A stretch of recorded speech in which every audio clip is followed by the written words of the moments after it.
Welcome back. Now, Gauteng Premier David Makhura has convened a special meeting of the Executive Council where various issues, including the COVID-19 pandemic, were discussed.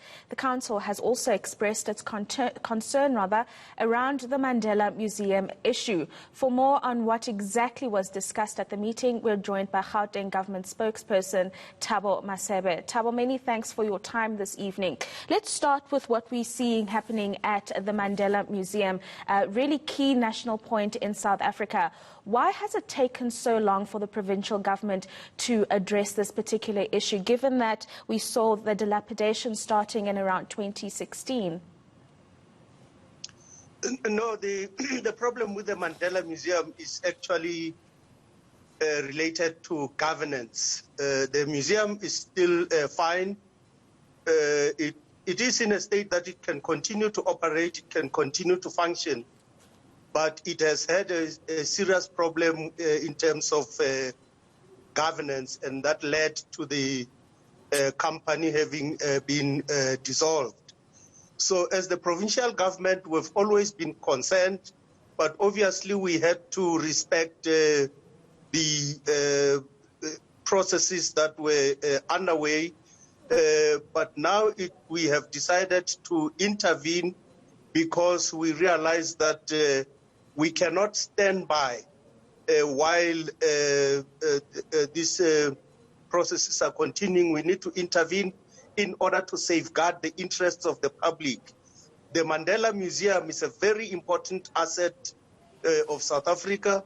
It contributes a lot towards engendering a sense of pride by the people, among the people of Soweto and South Africa in general, and of course internationally.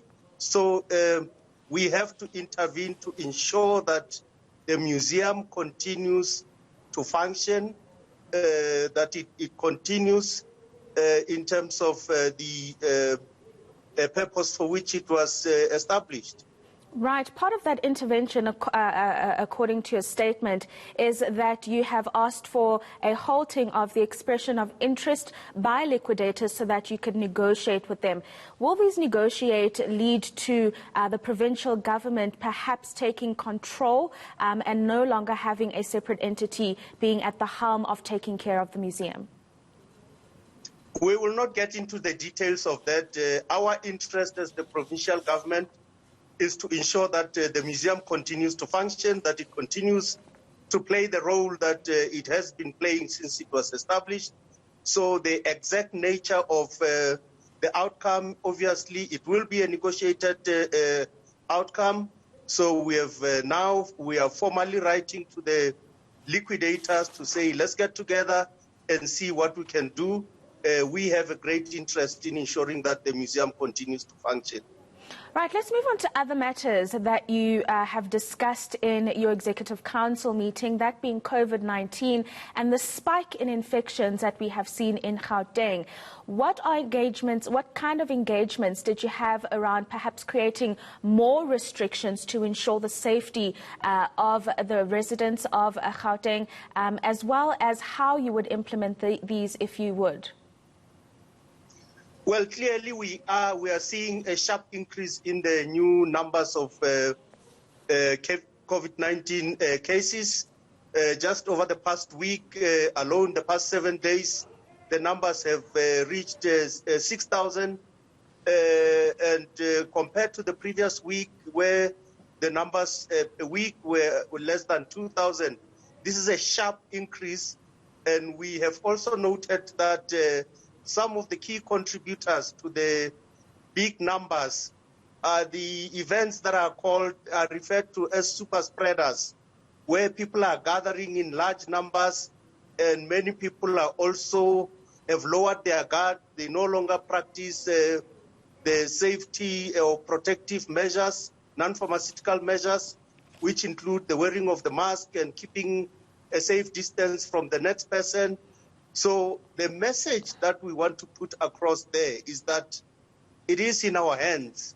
As individuals, let's do everything to protect ourselves and those around us, because there is nothing else. We cannot expect.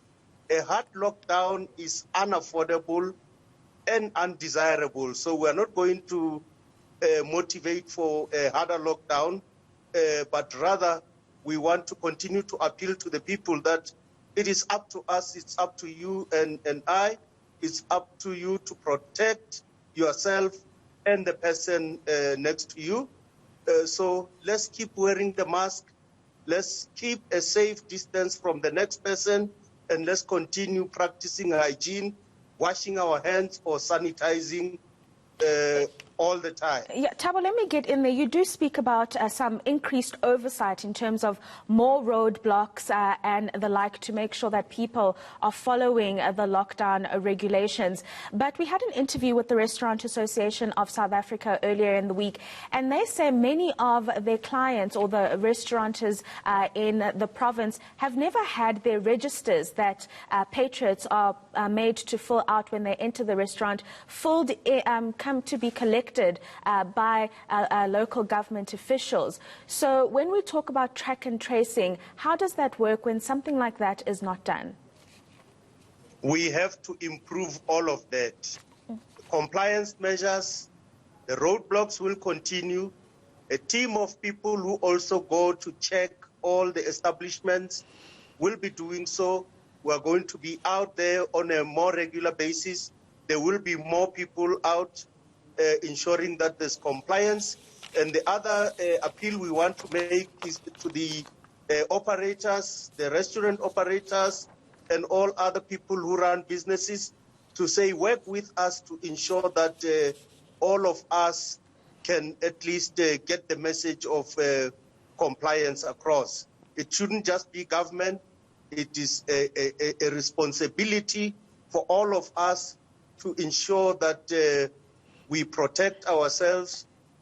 Operators of businesses must protect their workers as well as the people who visit their places. Gauteng Government spokesperson Thabo Masebe, thank you for your time this